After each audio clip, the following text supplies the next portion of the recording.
Today, we're diving headfirst into a topic that society often just simplifies way too much, leading to these deep, sometimes really painful misunderstandings. You see it everywhere, right? Those snap judgments people make about who someone is just based on how they look or present themselves. Yeah.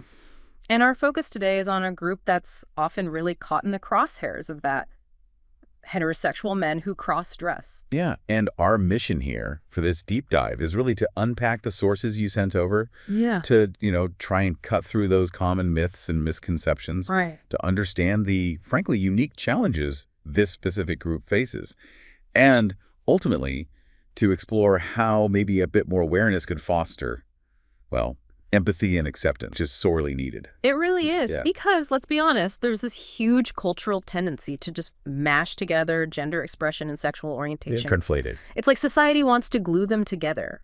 And that immediately sets the stage for just a whole mess of misunderstandings from the get-go. So how do we even start to untangle that? Well, to really get into this, I think we need to quickly clarify a couple of basic terms. Not because they're super complex on their own, but because this is exactly where things get tangled up for so many people. Okay. There's this pervasive cultural belief, really, that how you express your gender and who you're attracted to, they're somehow locked together, inseparable. Okay, so let's break that down. Two separate things. First, gender expression. How would you put that simply? Gender expression is, well, basically how you present yourself to the world. It's the outward stuff, clothing, mannerisms, behaviors, things a culture might label masculine or feminine or somewhere in between. It's about presentation. Presentation, got it. And then distinct from that is sexual orientation. Right, which is about who you're attracted to. Romantically, Yes. sexually, whether that's folks of the opposite sex, the same sex, multiple sexes, it's about attraction. So one's outward, one's inward attraction. How separate are these, really? Or does culture just force them into the same box? They are absolutely distinct. And this is like the key thing, the crucial distinction. They are entirely independent dimensions. Independent. Totally. They stand alone.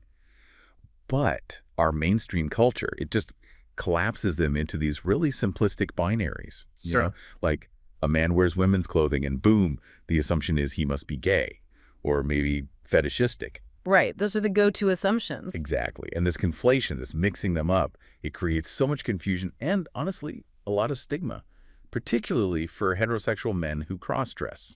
That distinction really frames everything, doesn't it? Yeah. Okay, so with those definitions clearer, let's focus on the specific group here. Heterosexual men who cross-dress. When we talk about them breaking the mold, what does that actually look like? Well, when we define a heterosexual crossdresser or an HCC, we're talking about a man who is attracted to women, Yeah. but who also finds comfort or identity or maybe just a powerful form of expression in wearing clothing traditionally seen as feminine. So they defy that simple binary we were just talking about. Completely. And I think what might surprise a lot of listeners is just how diverse the reasons are. It's not one single motivation, is it? It's a whole spectrum. So it absolutely is a huge spectrum. Yeah.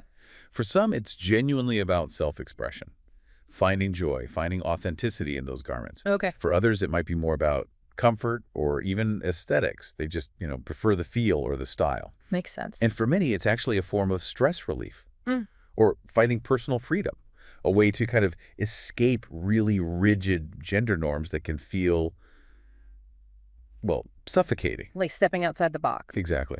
And yeah, sure, a few might be exploring aspects of gender fluidity through it, but crucially, without necessarily identifying as transgender.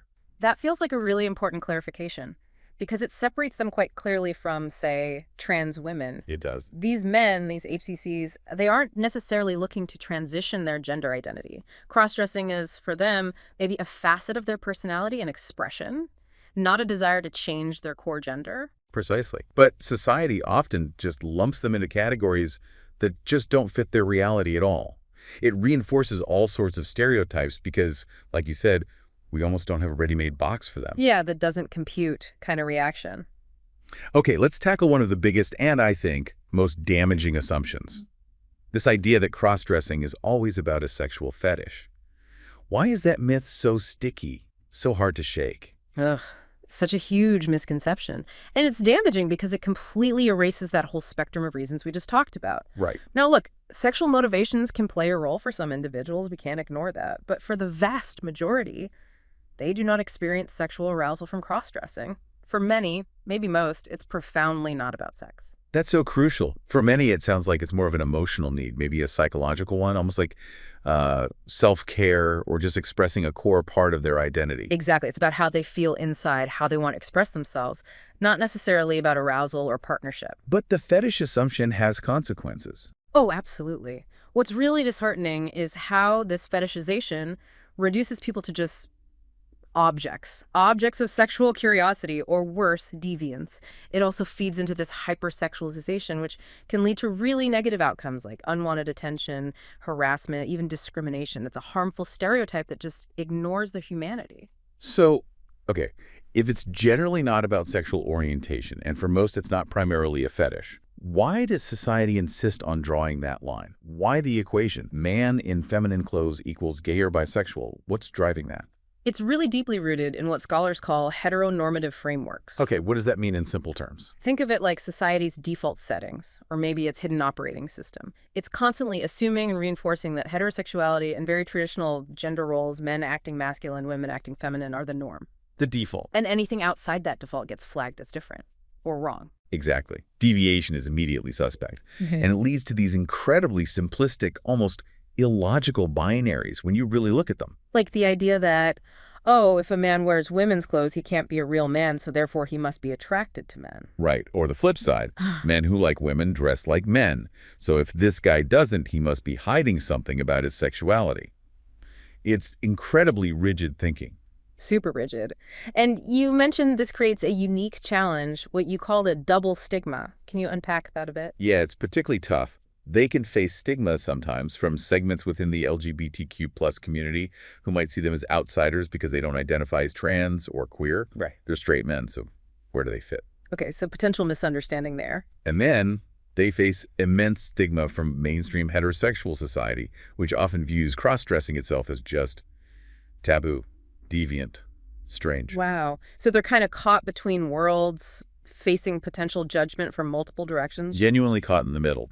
Trying to navigate that is incredibly difficult. That sounds exhausting. And this misunderstanding, this double stigma, it must have profound consequences psychologically and socially. We're not just talking minor awkwardness here. No, not at all. The psychological toll can be absolutely devastating. I mean, imagine living with that constant fear of being outed, judged. It pushes so many into these really secretive lives. They withdraw socially. They develop this deep internalized shame about who they are or what they enjoy. Honest communication becomes almost impossible. And relationships must take a huge hit, too. Oh, definitely. Partners, wives or girlfriends of heterosexual cross-dressers, they might really struggle. All those societal stereotypes are buzzing around. Right, they start wondering, does this mean he's gay? Is he cheating? Exactly. Questioning his sexuality, fearing infidelity. And for the man himself, there's this constant looming fear of rejection if he tells his partner. That secrecy or even just the fear around it can just completely erode intimacy over time. That sounds heartbreaking. And the mental health impact. Well, if you connect all those dots, Yeah. the burden of the stigma, the secrecy, the fear, it absolutely contributes to higher rates of anxiety, depression, other mental health challenges. Just feeling unseen, misunderstood, having to hide a part of yourself, it takes a massive emotional toll day in, day out. And a huge piece of this puzzle, maybe fueling a lot of the misunderstanding, is the media, right? How cross-dressing is portrayed. Massively influential, yeah. Yeah. Media portrayals shape so much of what the public thinks cross-dressing is and who cross-dressers are supposed to be. So what are the common tropes we see? Well, what's really interesting and problematic is how often you see the drag queen stereotype or maybe the flamboyantly gay man. Right. And that image gets conflated with all cross-dressers as if that's the only way it happens. Sometimes, too, they're portrayed as deceptive or confused, which just reinforces that idea that it's linked to hiding their true sexuality or some kind of internal conflict. And the key group we're talking about, heterosexual cross-dressers, where are they in these portrayals? That's the thing. They're almost invisible. They are so rarely shown as just normal, everyday people, guys with jobs, families, hobbies, who also happen to find expression or comfort in cross-dressing for a whole variety of reasons. Right. Where are those stories? They're just not there, really, or very rarely. And the impact of that omission, that lack of nuanced portrayal, is huge. The public doesn't have other examples, so they fall back on the stereotypes they do see. Makes sense. It makes heterosexual cross-dressers feel unseen, invalidated, and it creates even more pressure to hide, to conform, to alter who they are. Yeah, you can really see how powerful authentic stories could be here. Just showing the reality could challenge so many assumptions, open up possibilities for real understanding. Absolutely. So thinking about the future, how do we move toward more inclusion? And it feels like accepting heterosexual crossdressers isn't just about them. It's tied into these bigger cultural shifts around gender and sexuality. It's totally interconnected. You're seeing, for example, the rise of awareness around gender fluidity, non-binary identities, and that's gradually, maybe slowly but surely, starting to erode those really rigid binaries that have defined gender for so long. It's creating space for more complexity. And presumably, as we see more diverse gender expressions just out in the world generally, it helps normalize cross-dressing in all its different forms. Exactly. It becomes less of an other, less of an anomaly, and more just part of the human spectrum, part of how people express themselves. So really, dismantling this specific stigma requires a bigger shift. It requires a societal willingness, really, to embrace complexity, to reject the easy stereotypes and actually honor people's right to define themselves on their own terms. It's really clear that heterosexual cross-dressers occupy this unique, often kind of invisible space. Yeah, often overlooked. And their experiences really challenge that binary thinking about gender and identity that still holds so much sway. Absolutely. And by truly recognizing that, cross-dressing isn't automatically linked to sexual orientation, it's not inherently a fetish, just understanding that opens the door. To what? More empathy. To deeper empathy, Yeah. and respect. It allows these men to live more authentically without that constant crushing burden of shame or fear of judgment. So maybe a final thought for everyone listening. As a culture, if we really start to embrace diversity in all its forms, and specifically if we stop stigmatizing heterosexual cross-dressers, if we start seeing them as just complex, whole human beings, what other assumptions might we start to question? Right. What other societal boxes around gender, identity, personal expression might we begin to rethink in our own lives, too?